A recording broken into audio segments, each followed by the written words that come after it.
অবশেষে জেল থেকে বাড়ি ফিরলেন রাজ্যের প্রাক্তন শিক্ষামন্ত্রী পার্থ চট্টোপাধ্যায়। সিবিআই ও ইডির একাধিক মামলায় তিনি এর আগেই জামিন পেয়েছিলেন। শেষ পর্যন্ত ইডির একটি মামলাতেও জামিন পেয়ে যাওয়ার পরে তার বাড়িতে আসার ঘটনা ছিল কেবলমাত্র সময়ের অপেক্ষা। আদালতের পক্ষ থেকে স্পষ্ট নির্দেশ ছিল যে যতক্ষণ না পর্যন্ত আলিপুরের সিবিআই এর বিশেষ আদালতে সাক্ষ্যদান পর্ব শেষ হচ্ছে ততদিন পর্যন্ত বাড়ি ফিরতে পারবেন না পার্থবাবু। সেই সাক্ষ্যদান পর্ব সোমবার মিটে গিয়েছে।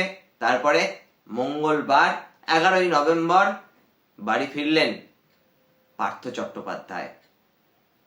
পার্থ চট্টোপাধ্যায় যখন বাড়ি ফিরছেন দেখা গেল তার বেশ কিছু অনুগামী ফুলের মালা, মিষ্টি, ফল বিভিন্ন বিষয় নিয়ে হাজির হয়েছেন। এমনকি বাড়িতে তাকে চন্দন টন্দন পরিয়ে বরণ করে প্রবেশ করানো হলো। তিনিও আবেগে ভেসে গেলেন, কান্নাকাটি করলেন।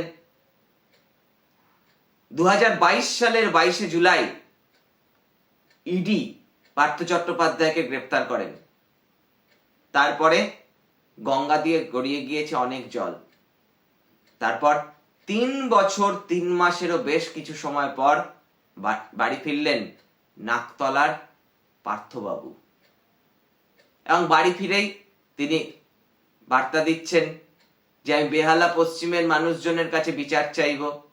অর্থাৎ কোথাও গিয়ে একটা ইঙ্গিত রয়েছে যে তৃণমূল কংগ্রেস যদি আবার তাকে সুযোগ দেয় তাহলে তিনি ফের রাজনীতির ময়দানে ফিরবেন, ভোটেও লড়বেন। এই ইঙ্গিতগুলো কিন্তু তার কথার মধ্য দিয়ে উঠে আসছে। যদিও পার্থবাবু পুরোপুরি নির্দোষ নাকি দোষী এই বলার সময় এখনো আসেনি, কারণ তিনি জামিনে মুক্ত হয়েছেন, বেকসুর খালাস হননি মামলা থেকে। এটাও অনেকে মনে করিয়ে দিচ্ছেন। এখন দেখার তৃণমূল কংগ্রেস পার্থ চট্টোপাধ্যায়ের সঙ্গে দূরত্ব বজায় রাখেন নাকি দূরত্ব ঘুচিয়ে দিয়ে যেমনটা অনুব্রত মণ্ডল বা জ্যোতিপ্রিয় মল্লিকের ক্ষেত্রে ঘটেছে তেমন ভাবেই কাছে ডেকে নেন। এখন সেই দিকেই আমাদের চোখ থাকবে। আপনাদের চোখ থাকুক দ্য ফ্লো এর পর্দায়। যারা এখনো চ্যানেলটিকে সাবস্ক্রাইব করেননি সাবস্ক্রাইব করে দেবেন, পাশের বেল আইকনটা প্রেস করতে ভুলবেন না। দেখা হচ্ছে পরবর্তী কোনো এক এপিসোডে।